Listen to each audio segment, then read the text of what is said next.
Your third question, where do you get your morals from, is actually a good question. But then you go on, recognizing what can be deduced from the theory of evolution about how morals evolved as having no value, simply because they evolved. I am sorry, but that seems almost barbaric to me. Morals are an essential part of our continued survival as a species, just like it has been in the past. Consider the room around you. How many of your things had to be made by humans, things that would probably not have been made if everyone went around killing the makers, for example, or treated each other with contempt? For 100,000 years, according to evolution, Homo sapiens have survived by cooperating, sharing and helping each other. For 100,000 years Homo sapiens have struggled to survive in a brutal and merciless world, and they have survived by their compassion for each other, their willingness to work together in a society, their love for each other. Our groups are bigger now than ever, and you sit there, telling me that all of that is no good reason to act morally? If respect and compassion for your fellow human beings is not enough to act kindly towards other humans, without invoking God, consider what the theory of evolution actually does tell us about morals, and try getting your info from an actual scientist. Also, please consider what it actually means if there are no gods or other supernatural beings watching over us. It means that we are stuck on a piece of rock, hurtling through space, completely alone, in a giant universe with no one else to turn to but each other. It means no one is going to come and save the world from itself, and it means life is innately more precious for that very reason. I am going to do another video about morality as well, because it is too big to fit in here. Your sub-comments are not problems to the atheistic belief system either, as you like to call it. First of all, atheism is not composed of the morals of evolution. And even if it were and was wrong, so what? Again, you fail to realize that because one explanation is wrong it does not support another explanation, and this problem you assert exists in the atheistic belief system does nothing to prove that God exists, even if it were valid. Furthermore, whether evolutionary morals are worthless or not to you has no say in where the truth is to be found. You make an appeal to emotion by saying all these things about how morals seem worthless to you if they just evolved, basically saying we should embrace religion simply because it makes a better case for acting morally. It is a matter of truth. The conclusion cannot be based on where you think morals have the most value. And would I have more morals if I believed in Zeus? Again, I would ask you to watch my video about atheism. The latter part of this question, where you go on about how evolution does not account for morality, makes absolutely no sense to me, and you are going to have to clear that up if you want me to answer it. Even if evolution said nothing about morality, which at its core it in fact does not, it describes the variation of species, does that make God did it more valid? How about pixies having installed morality along the way? That would be an explanation as well. Is that valid to you? In your video you fail repeatedly to recognize that there are more than two possibilities to these questions. It is not a competition between God did it or not. There are millions of possibilities one could invoke as the answer to your questions. Like I have said before, it is your job to prove that God installed these morals. You do not simply get to infer something simply because evolution or any other theory, according to you, fails to account for something. Your fourth question is, how did morals evolve, is answered already, I think. Watch Aronra's movies, which I will link in the description as well. I will say this though, in response to your comment about the two cavemen, which quite frankly is such a completely oversimplified strawman. And you even seem to know this is a strawman because earlier in your video you recognize that the theory actually does suggest that social morals are in fact essential to the evolution and survival of human beings.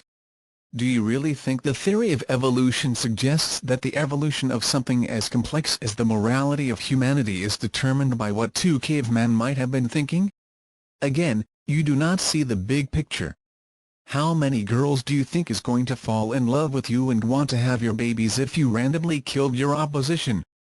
How many hunters would you have helping you find prey, if you simply killed of the men who wanted the same girl as you? Social animals like dolphins, chimps etc. do not need a divine guidance in order to treat each other fairly and respectfully and not to randomly kill each other.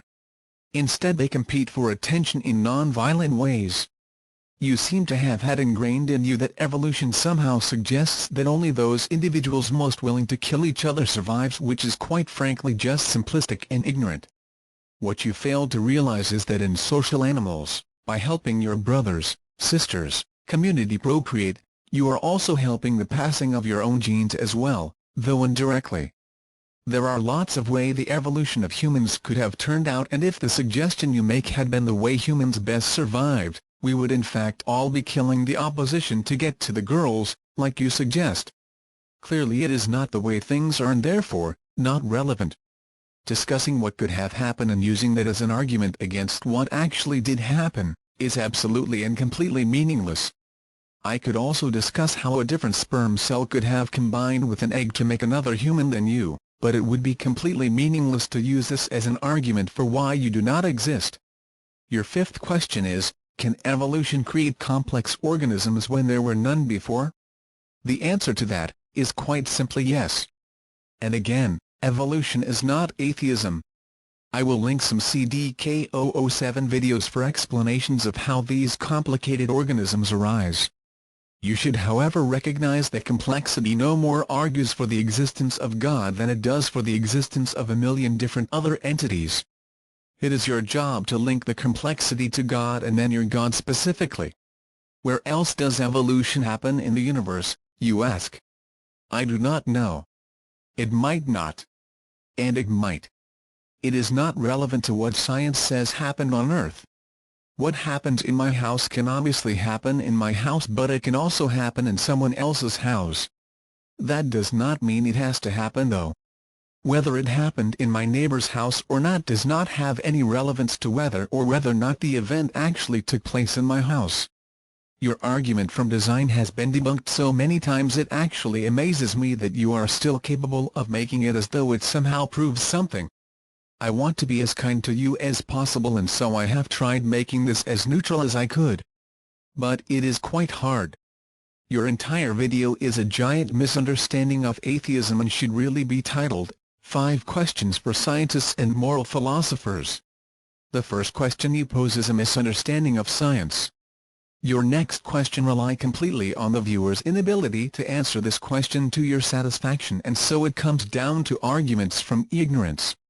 The questions you ask about morality are indeed some good questions, but you proceed in your video not only to start shooting bullets at evolution, not only linking it to atheism, but to make strawman about evolution and completely misunderstand the evolution of the human species in the process as well. The intelligent design you speak of is a parody on science, and I will make another video explaining that. All of these things you put out there in the most condescending video I have ever sat through, with the most enormous conviction. You repeatedly say things like, "Is that what you want me to believe?" and "This is not a stupid question." Those two sentences also displays a huge arrogance. Whether your questions in fact are stupid or not, is up to your viewers to decide, but when you say things like that, it becomes clear you are completely convinced by the infallibility of your position. Saying, "Is that what you want me to believe?" and "that this does not very seem intelligent," without explaining why, only asserting it, after having made a simplistic strawman for your opposing side, does not exactly help your case either. You even manage to fit the strawman, "Atheists believe the universe came from nothing," in there, when in fact, scientists say no such thing, and ironically, you are the one claiming that the universe was made into existence from absolutely nothing by a god. Your description of your own video holds things like, "Atheism is a huge misunderstanding," and you write things like, "This is what does not get past the atheistic mindset," right there in your video. Things that are clearly not aimed at atheists. So much of the content of your video quite frankly only serves to alienate the ones you are supposedly trying to reach out to in your video. Even if you think all these things are valid, why put them in a video addressed to atheists when you quite clearly know that this is not the position they hold and that it will annoy them? Having someone misrepresent your position and then try to lecture you on why it is wrong is not exactly inspiring. You should be smart enough to realize that when you do all these things, most atheists will simply ignore the message you are trying to put out. Which leads me to the following question. When you made this video, Did you really want to reach atheists and non-Christians, or did you make it so you could get more thumbs-up votes from your fellow believers and make an easy shot at atheists at the same time? Because the latter seems very much like the reason to me, simply because you show zero effort in actually trying to reach atheists and try to understand their position, and you put things in your video, clearly aimed at making atheists look like the ignorant people you think they are, for what seems to be for the benefit of your own fellow believers. Finally, you have to understand that atheism makes no more claims about the world than people who do not believe in universe-creating pixies. All we know about atheists in general is that they lack the belief in your God and anyone else's God too. That is it for now.